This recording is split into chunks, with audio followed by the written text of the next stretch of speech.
ముఖ్యంగా ఈ బాణలింగాల యొక్క ప్రాముఖ్యం గురించి మనం చెప్పుకోవాలంటే కేవలం వాటికి పూజలు పునస్కారాలు లేకపోతే రోజు నిత్యాభిషేకాలు లేకపోతే ప్రసాదాలు ఇవన్నీ వాటికి ఏమీ అవసరం లేదు. అదేంటంటే ఒక ప్రాణశక్తి నిండి ఉన్నటువంటి ఒక శివుడి యొక్క స్వరూపం. కేవలం వాటిని మన ఇంట్లో గృహంలో ఉంచుకున్నంత మాత్రాన కూడా చాలామందికి మేలు జరిగినటువంటి సందర్భాలు చాలా ఉన్నాయి. ఇంకొకటి ఏంటంటే ఇవి మనకు చాలా తక్కువ తెలిసినటువంటి పరిజ్ఞానం మనకు. కానీ చాలామందికి ఉత్తర భారతదేశము తర్వాత ఇక్కడ ఈస్టర్న్ స్టేట్స్లో చాలామంది బాణలింగాలు వాటిని ఎంత ఎక్కువగా వాటిని ఇంట్లో ఉంచుకుంటే అంటే నెంబర్ ఆఫ్ సంఖ్య అంటే 1, 2, 3 దాంట్లో ఏంటంటే బాణలింగాల్లో ఉన్నటువంటి ఇంకొక ముఖ్యమైనటువంటి విషయం ఏంటంటే ఒక్కొక్కటి ఒక్కొక్క ఆకారంలో ఉంటుంది. చాలామంది ఏం చేస్తారంటే నర్మదా పరివాహక ప్రాంతంలో ఉన్నటువంటి వాళ్ళు లేకపోతే ఈస్టర్న్ స్టేట్లో ఉన్నటువంటి వాళ్ళు తర్వాత ఇటు నార్త్లో ఉన్నటువంటి వాళ్ళు ఎన్ని రూపాల్లో అంటే ఒక్కొక్కటి ఒక్కొక్క రూపం ఉంటుంది కదా, ఎన్ని రూపాల్లో ఉన్నటువంటి బాణలింగాలు పెట్టుకుంటే అంత మంచిదని చెప్పి చాలా గృహాల్లో చాలా ప్లేట్లలో పోసుకొని పెట్టుకుంటారు వాళ్ళు. అలా ఉంటుందన్నమాట ఆ బాణలింగాలు. అదొక సేకరణ, వాటిని వివిధ రూపాల్లో ఉన్నటువంటి వాటిని కొలిస్తే మంచి ప్రయోజనం దొరుకుతుందనేది వాళ్ళ భావన అన్నమాట. ఇప్పుడు ఇంకొక సాయి బంధువు లైన్లో ఉన్నారు, వారితో మాట్లాడదాం. సాయిరామ్ అండి. హలో సాయిరామ్. సాయిరామ్, మీ పేరండి? భాస్కర్ రావు అండి. భాస్కర్ రావు గారు ఎక్కడి నుంచి మాట్లాడుతున్నారు? నేను సార్ మలక్పేట హైదరాబాద్ నుంచి మాట్లాడుతున్నాను. చెప్పండి సార్. ఇది ఏం లేదండి, ఇది బాణలింగాల గురించి కాల్ చేశాను. తీసుకున్నారా మీరు? మనము ఇది నిత్యం ఎట్లా వాడాలి సార్? అభిషేకం చేయాలా? ఇప్పుడు అంటే మీరు ఒకవేళ మీ ఇంట్లో ఏదన్నా అనారోగ్య సమస్య కానీ లేకపోతే ఇంట్లో ఏదైనా వాస్తు దోషం ఉంటే మాత్రం కనీసం రోజు కాకపోయినా సోమవారం గురువారం రోజు వాటికి వాటర్తో అభిషేకం చేసి దాన్ని తీర్థంగా తీసుకోవడం, కొంత ఇంట్లో చల్లుకోవడం అనేది చేస్తే మనకు ఇంట్లో ఉన్నటువంటి కొంత వాస్తు దోషం, మనలో ఉన్నటువంటి కొంత అనారోగ్య సమస్యలు ఇవన్నీ కూడా తగ్గుతాయి అన్నమాట. అది ఇందులో అవునండి, ఇంటికే పంపిస్తారు మీకు. దీంట్లో 2 ఉంటాయండి. ఒకటి ఏంటంటే ఒకటి మనం అభిషేకం చేసుకోవడానికి మన దేవుడు పటం దగ్గర పెట్టుకోవడానికి ఒకటి బాణలింగం వస్తుంది. తర్వాత ఇంకోటి రత్నలింగం ఏంటంటే మీరు ఏదైనా బిజినెస్ కనుక ఉంటే ఆ బిజినెస్ దగ్గర పెట్టుకోవడం వల్ల కాస్త మనకు బిజినెస్ పెరగడానికి. తర్వాత దాంతో రోజు ఒక 5 నిమిషాలు ధ్యానం చేస్తే ఏంటంటే మనలో ఒక శక్తి జనరేట్ అయ్యి మనలో ఉన్నటువంటి అనారోగ్య సమస్యలు పోతాయి. అదేవిధంగా మనం ఏదైతే ఒక సంకల్పం కోసం మనం నెరవేర్చుకోవాలనుకుంటామో ఆ సంకల్పం కోసం మనం ధ్యానం చేస్తుందంటే ఆ పని త్వరగా కావడానికి ఒక ఆస్కారం ఉంటుందన్నమాట. మీరు ఏం చేస్తుంటారు భాస్కర్ రావు గారు? మీరు కింద స్క్రోల్ అవుతున్న నెంబర్ చేయండి, దాన్ని బట్టి వాళ్ళు చెప్తారు. మీరు ఏం చేస్తుంటారు భాస్కర్ రావు గారు? నేను అడ్వకేట్ అండి. ఓకే. ఏంటంటే నాకు సాయికి రోజు చూస్తుంటా, నేను సాయి భక్తుని. అంటే బేసిక్ గా మీరు అంటే ఏ ఇష్యూ కోసం తీసుకుందాం అనుకుంటున్నారు? ఇదేంటంటే ఇంట్లో కూడా వాస్తు బాగాలేదు, అనారోగ్యం ఉంది, ఫాదరు నాకు కూడా అన్ని అప్పులు అవన్నీ ఉన్నాయి. హలో, ఇంతకుముందు మీరేమన్నా వేరే కార్యక్రమాల్లో సాయి టీవీకి సంబంధించిన దాంట్లో పాల్గొని ఉన్నారా?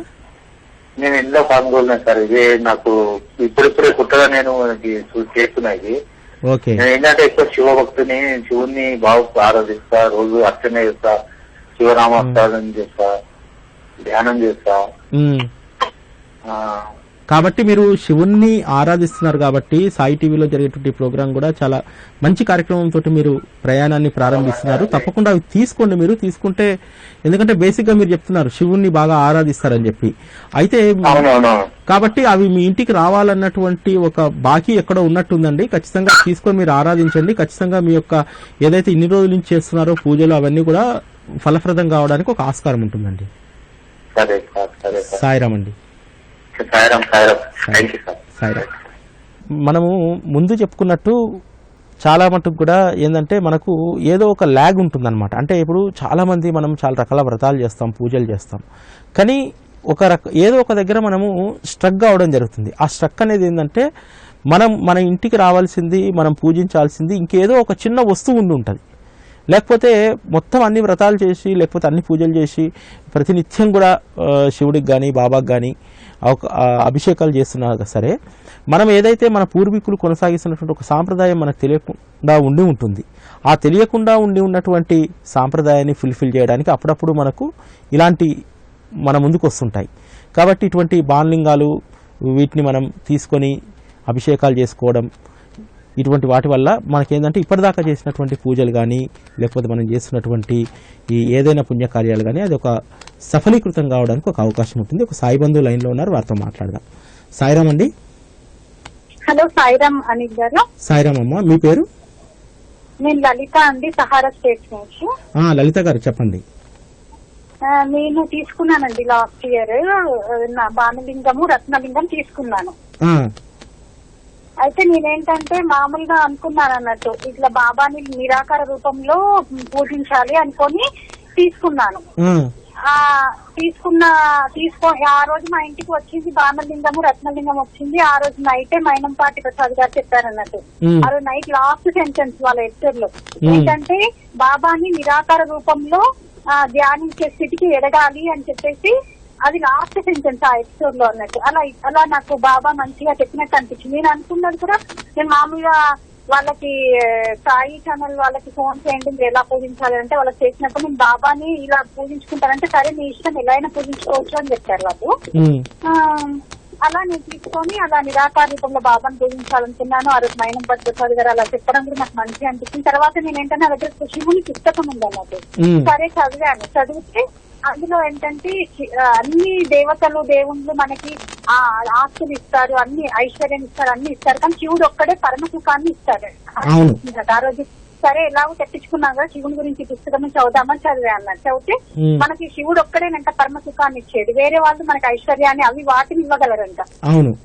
అలా ఇచ్చారు. మళ్ళీ తర్వాత ఆ పుస్తకంలో ఏమనుందంటే అన్ని లింగాలలో మనకి పాదరస లింగం అని ఎన్నో రకాల లింగాలు ఉంటాయి కదా. ఆ పుస్తకంలో ఏమనుందంటే బాణలింగం అన్నిటికంటే శ్రేష్టమైన లింగాల గురించి ఇచ్చారు. ఫస్ట్ మొత్తం అన్నిటికంటే శ్రేష్టమైనది ఏంటంటే బాణలింగం అని ఇచ్చారు అన్నట్టు. ఇవన్నీ నాకు ఆ రోజు తెలిసాయి నేను తీసుకున్న రోజు.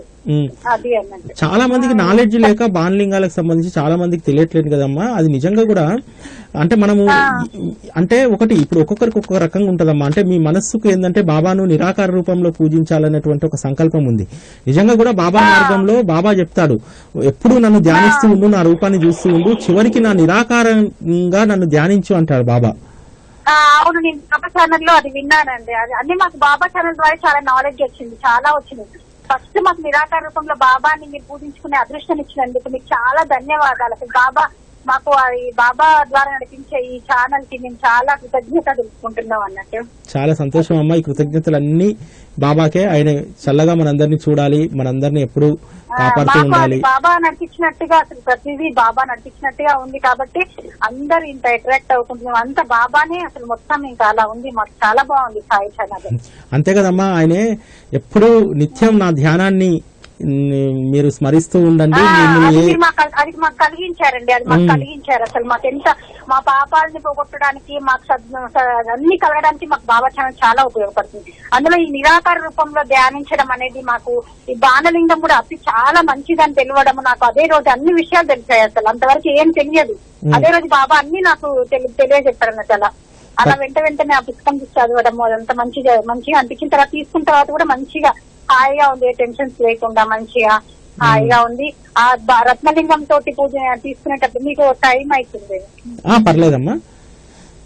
రత్నలింగం కూడా మంచిగా ప్రతిరోజు నేను నామస్మరణ చేసుకుంటాను, రాముంది అవి ఇవి చేస్తుంటాను. అవన్నీ ఆ రత్నలింగం ద్వారా నాకు చేసుకోవడానికి అంతకుముందు చేసేదాన్ని, కానీ ఇప్పుడు రత్నలింగం వచ్చిన తర్వాత మంచిగా ఆ రత్నలింగం పట్టుకొని చేయడము చాలా వైబ్రేషన్స్ చేతిలో నుంచి అది తీయలే, మనకు అంత వైబ్రేషన్స్ వస్తూ ఉంటాయి. ఇంకా అంతే అది పెట్టాలంటే ఇంకా మళ్ళీ అయిపోయింది కదా అని పెట్టడమే, టైం అయిపోయింది కదా అని పెట్టడమే అన్నట్టు కింద.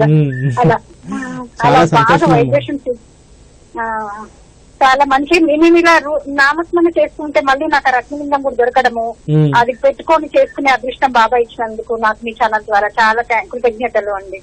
చాలా సంతోషం అమ్మా. ధన్యవాదాలు లలిత గారు. ఇంకొక సాయి బంధువు లైన్ లో ఉన్నారు, వారితో మాట్లాడదాం. సాయిరామ్ అండి. సాయిరామ్ అండి. అమ్మా మీ పేరు? నా పేరు శోభ అండి. శోభా గారు ఎక్కడి నుంచి అండి? హైదరాబాద్ నుంచి. చెప్పండి శోభా గారు, బాణలింగం తీసుకున్నారా మీరు?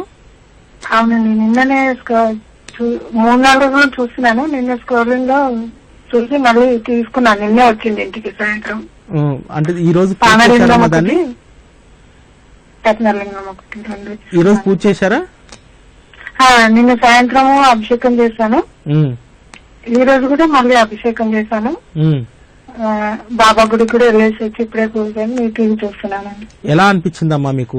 కొంచెం బాగానే అనిపిస్తుందండి. అంటే మనసు బాగాలేకుండా కొంచెం తృప్తిగా అనిపిస్తుంది.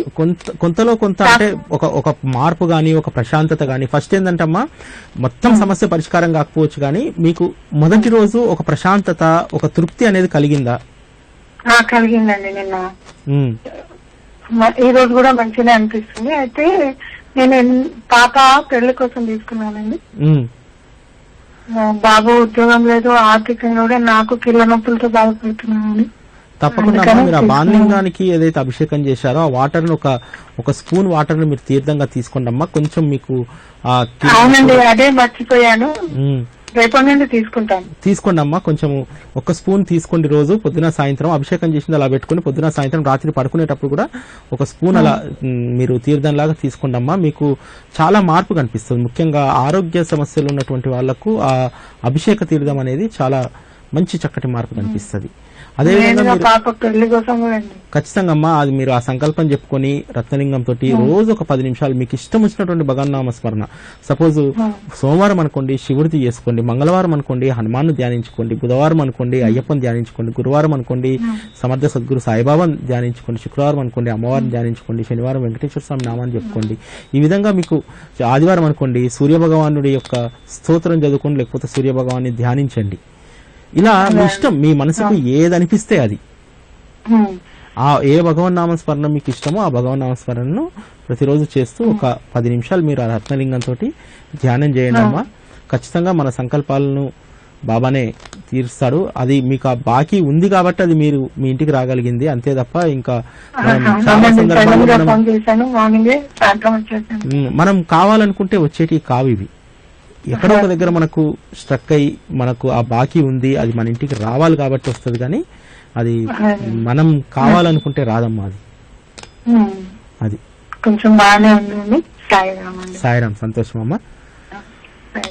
ఈరోజు కార్యక్రమానికి చాలా మంది ఫోన్ కాల్స్ చేయడం జరిగింది. వాళ్ళందరూ కూడా అంటే ఇప్పుడు ఫోన్ చేసిన ఆవిడ, తర్వాత ఇంతకుముందు కౌశల్య గారు, వీళ్ళందరూ కూడా ఏంటంటే నిన్న ఇవాళ తీసుకున్నటువంటి వాళ్ళే. వాళ్ళందరికీ కూడా చాలా మంచి అనుభవాలు కలిగాయి. ఇదేంటంటే మనం ఇంతకుముందు చెప్పుకున్నట్టు ఇది మనం కావాలనుకుంటే మనకు దక్కేది కాదు. అది బాకీ ఉంటే, అదృష్టం మనకు రావాల్సింది ఉంటే అది మనకు ఏదైనా సరే, బాణలింగమే కావచ్చు ఇంకేదైనా కావచ్చు, దాన్ని మనం పొందగలుగుతాం. కాబట్టి ఈ యొక్క బాణలింగాల విశిష్టతకు సంబంధించి మనం మరిన్ని విశేషాలను రేపటి కార్యక్రమంలో మాట్లాడుకుందాం. అప్పటి వరకు సెలవు. నమస్కారం.